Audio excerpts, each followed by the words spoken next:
kuwa gatandatu kwezi kwa mbere itariki ya 3 2026 uyu ni umunsi wa gatatu w'umwaka muri kumwe na Apostle Dr. Paul Gitwaza.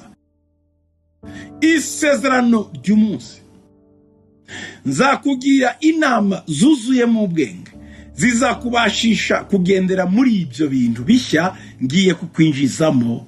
Amen. Haleluya, haleluya. Zaburi 32 ku murongo wa 8.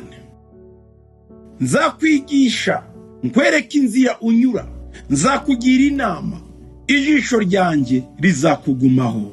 Reka duhe Yesu icyubahiro.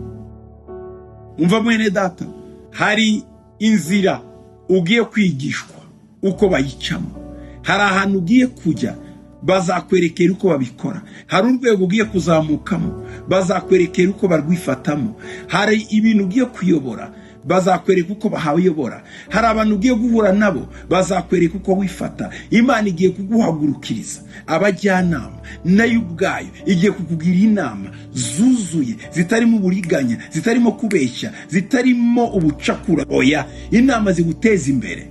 Kandi ibyo bintu bishya, izo nzira nshya, aho hantu ugiye kunyura uzahabwa inama ziva ku Mana zizakuyobora neza muri iyo nzira.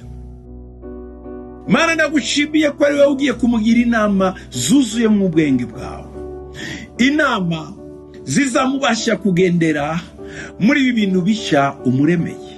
Ndagushima ko ugiye kubimwinjizamo, ndagushima ko ijisho ryawe rigiye kumugumaho, ndagushima ko inzira ze zose ziri mu maboko yawe.